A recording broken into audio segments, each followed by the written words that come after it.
Vito, on a bien regardé le programme. Donc, c'est un programme autour de la sortie totale des pesticides de synthèse d'ici 2035, interdiction de l'élevage en cage dans 3 ans, plus aucun animal qui ne soit élevé en plein air, qui ne soit pas élevé en plein air. Il manquait une négation. Tout à fait. Est-ce que vous savez que je suis attentif. Oui, voilà, exactement. C'était pour vous tester, bien sûr. Est-ce que vous avez mesuré les impacts en termes d'occupation des surfaces agricoles, déjà? Commençons par celle-ci. C'est-à-dire, si vous voulez, pour préciser la question, c'est est-ce que ça va engendrer des besoins de surface agricole supplémentaires? Exactement.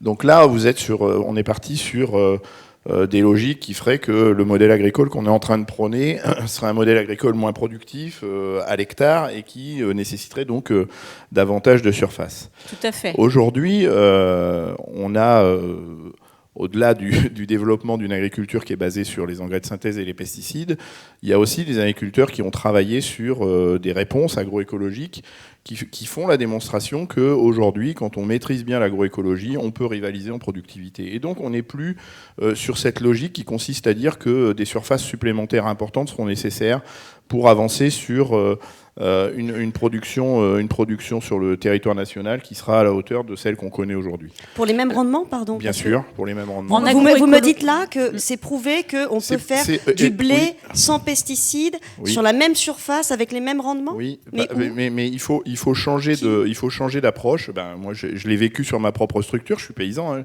Député, c'est pas mon métier c'est paysan. C'est sûr que, et j'étais membre du conseil scientifique de l'INRA pendant 6 ans, c'est sûr que des études qui arrivent où on nous dit il faut comparer un blé conduit en mode conventionnel avec un blé conduit en agriculture biologique où la seule chose qui change c'est l'arrêt des pesticides et des engrais de synthèse, je peux vous donner la réponse tout de suite. Effectivement, c'est 40% de rendement en moins.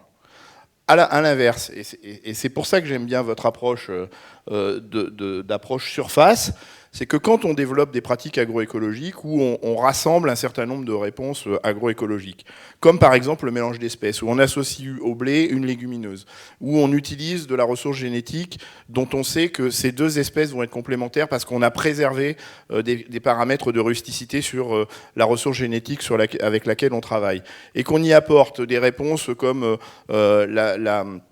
l'entretien de la fertilité du sol, avec des couverts permanents, avec de la matière organique qu'on restitue au sol, avec des réponses basées sur également l'agroforesterie, eh bien aujourd'hui on est capable de faire la démonstration que ces solutions agrégées tout ensemble permettent de rivaliser. Alors effectivement, le blé qui va sortir de ce mélange, par exemple avec une févrole, ne va pas faire 70 quintaux. Moi je suis dans une région, on est loin du club des 100, où les agriculteurs font avec l'apport d'engrais et de pesticides 100 quintaux. Là on est plutôt sur 70 quintaux. Chez moi on va faire 30 ou 35 quintaux de blé. Sauf que dans la trémie de la moissonneuse-batteuse, quand j'entre dans la parcelle, j'ai aussi une autre graine qui rentre dans la trémie qui s'appelle de la févrole par exemple, ou des lentilles. Il y a plein d'associations avec des légumineuses qui sont parfaitement possibles et qui font que les besoins en surface, et c'est pour ça que c'était intéressant d'approcher la question sous cet angle-là, les besoins en surface ne sont pas supplémentaires parce que sur la même surface, on développe deux productions. Et ça amorce véritablement... Elle est rentable, votre ferme ? J'espère, oui, qu'elle est rentable. Jamais pas de dépôt de bilan en vue, rien. Non, c'est pas du tout je suis en train de la transmettre, il y a des salariés, tout va bien. Et alors, donc en fait, vous, c'est pas agroécologie ou bio, c'est agroécologie et bio. C'est ça? Oui, alors c'est même la temporalité. C'est-à-dire que moi, ça peut vous surprendre, mais moi, ce qui m'intéresse, c'est pas tellement de parler d'agriculture biologique ou d'avoir comme finalité la certification de l'agriculture biologique.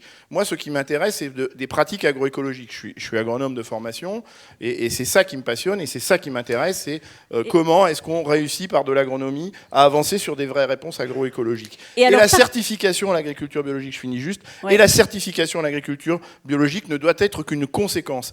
Et les statistiques des échecs en agriculture biologique sont justement parce que c'est pas l'itinéraire qu'a choisi l'agriculteur qui va vers la certification à l'agriculture biologique. C'est-à-dire que certifier à l'agriculture biologique, parce qu'il y a des aides, parce qu'il y a un effet d'aubaine, parce qu'il y a un effet d'opportunité, parce que le marché est favorable, mais sans se poser la question du modèle agricole du système, et du système qui va avec, c'est effectivement la mauvaise réponse, et c'est ceux-là qui font qu'aujourd'hui ça fonctionne. Je vais garder la même approche de surface concernant l'élevage. L'élevage, oui, c'est ce que parce je voulais dire. Par exemple, les Français consomment 16 milliards d'œufs chaque année, les Français, 16 milliards. Si on a toutes les poules hors cage, 100 millions de poules dehors, 100 millions dans un pays qui a fait un procès au coq Maurice. Vous m'expliquez comment on fait? C'était chez moi en plus, alors.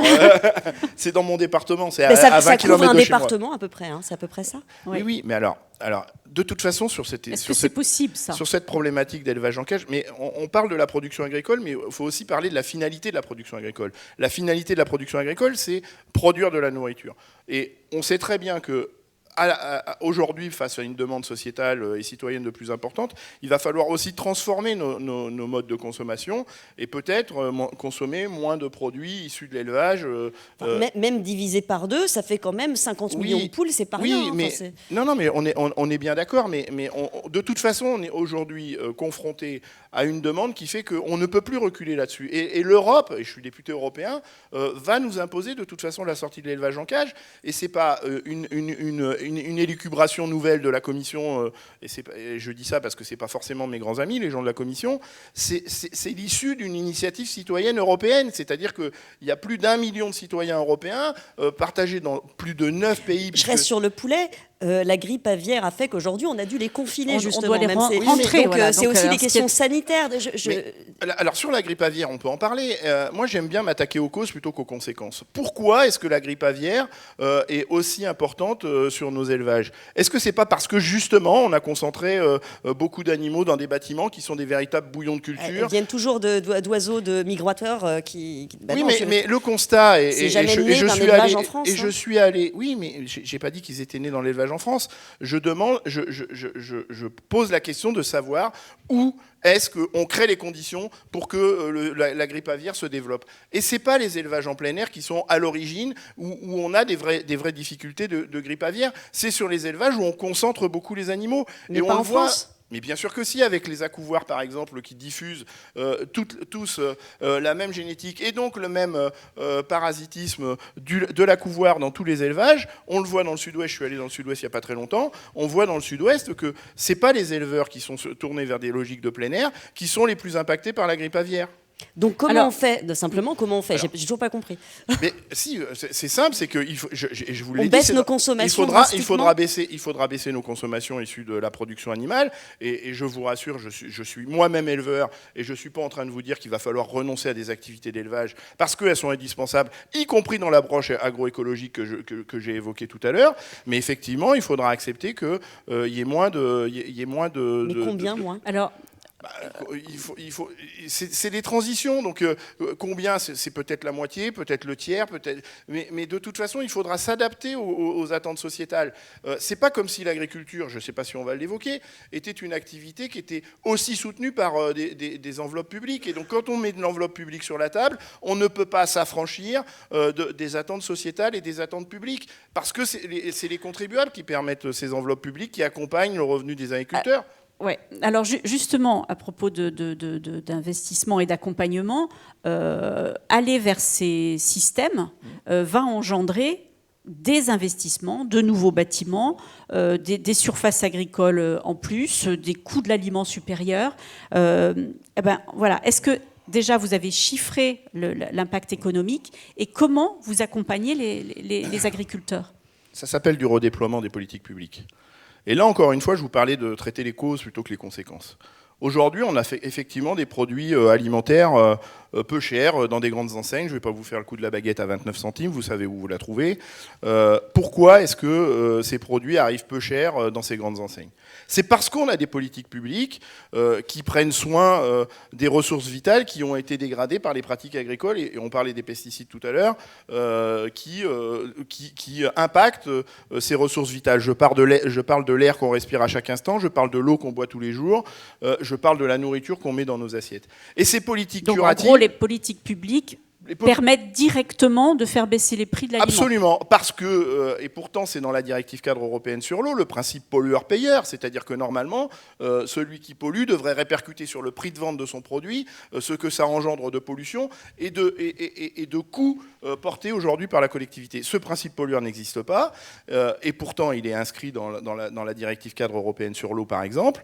Et donc, aujourd'hui, c'est parce que des politiques publiques sont là pour réparer ces logiques qui nécessitent des politiques curatives, que ces produits sont pas chers. Eh bien, attaquons-nous aux causes. Et là, encore une fois, on peut s'appuyer sur des expériences réussies. Je prends l'exemple souvent de la ville de Munich, c'est-à-dire que plutôt que de continuer d'engager beaucoup d'argent public dans des solutions curatives, qui sont finalement des puits sans fond, puisque tant qu'on utilisera des pesticides et des engrais de synthèse qui souillent la ressource en eau, si on reste sur l'exemple de l'eau, on aura besoin de ces politiques curatives. Eh bien, ayons l'audace, le courage de rattraper ces politiques qui sont aujourd'hui engagées dans des solutions curatives, pour que ce soit des solutions d'anticipation, des solutions de prévention, et qui viennent rémunérer, Madame Lambert parlait de rémunération, et je reviens là-dessus, qui viennent rémunérer les acteurs de la ruralité, qui prennent soin de l'intérêt commun, qui prennent soin des ressources vitales. C'est les fameux paiements pour services écosystémiques, et c'est quelque part un peu la sécu. Quand vous allez chez le médecin, je suis allé voir l'ostéopathe hier parce que j'ai mal au dos,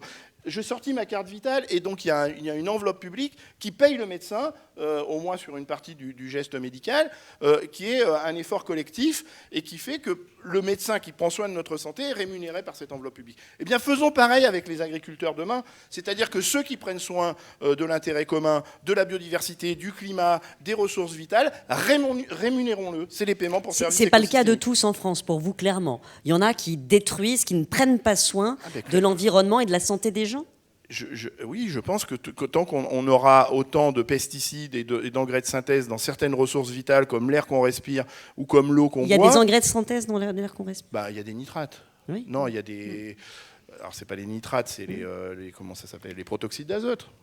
Et on a aussi comment ça s'appelle, des particules fines qui sont liées à l'épandage d'engrais de synthèse. Donc oui, ça existe. Et alors, ça veut dire que redéploiement des aides publiques, le PSN au niveau de la PAC qui a été proposé, vous le déchirez, vous revenez, vous le réécrivez. C'est surtout que le PSN et la PAC n'est pas l'alpha et l'oméga de l'accompagnement des politiques publiques qu'on peut conduire autour de l'agriculture. Bien sûr que la PAC doit être un levier de la transition et il faut effectivement privilégier la distribution de l'enveloppe publique sur des pratiques vertueuses. C'est ce qu'on appelle la conditionnalité, ce qui, à mon idée, dans la PAC actuelle, n'est pas suffisant.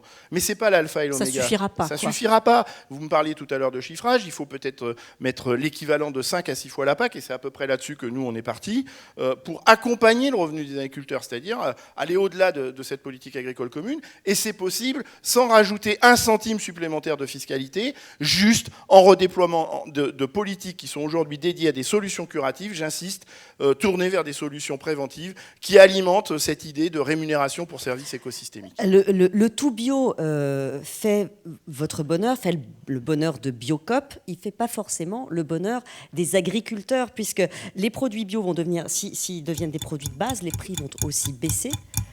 Il n'y a pas un risque, en fait, de banaliser. Et deuxième question pour aller rapidement, mais comment, il va falloir énormément de main-d'œuvre pour soutenir votre politique. Vous les recrutez où et à quel prix ? Alors, les produits bio, on reste dans une logique, là, telle que vous le décrivez, dans une logique d'économie de niche. Moi, je dis que l'agriculture biologique, c'est une agriculture de masse. Et donc, si on est suffisamment ambitieux sur la rémunération pour services écosystémiques dont je viens de vous parler, il n'y a pas de raison que les produits bio ne soient pas accessibles pour tous. Et si on appliquait, alors c'est pas ce qu'on dit nous, mais imaginez une hypothèse où on applique scrupuleusement le principe pollueur-payeur. C'est les produits qui ne sont pas bio qui deviennent inaccessibles pour la majorité des consommateurs, parce qu'il faudra adosser ce qui aujourd'hui est supporté par des politiques publiques, le vrai coût de la réparation de ce que provoque cette agriculture qui utilise des pesticides, des engrais de synthèse. Donc ce jour-là, les seuls produits accessibles à tous les ménages seront les produits qui seront accompagnés par... Et les agriculteurs sont des fonctionnaires. Mais pas du tout. C'est payé par la... Mais pas du tout. Est-ce que les médecins sont des fonctionnaires ? Est-ce que les médecins sont des fonctionnaires ? Je vous pose la question. C'est de l'argent public, mais il y en a déjà de l'argent public. Et moi, j'ai pas de problème à utiliser de l'argent public quand l'argent public sert l'intérêt commun. C'est ça la subtilité du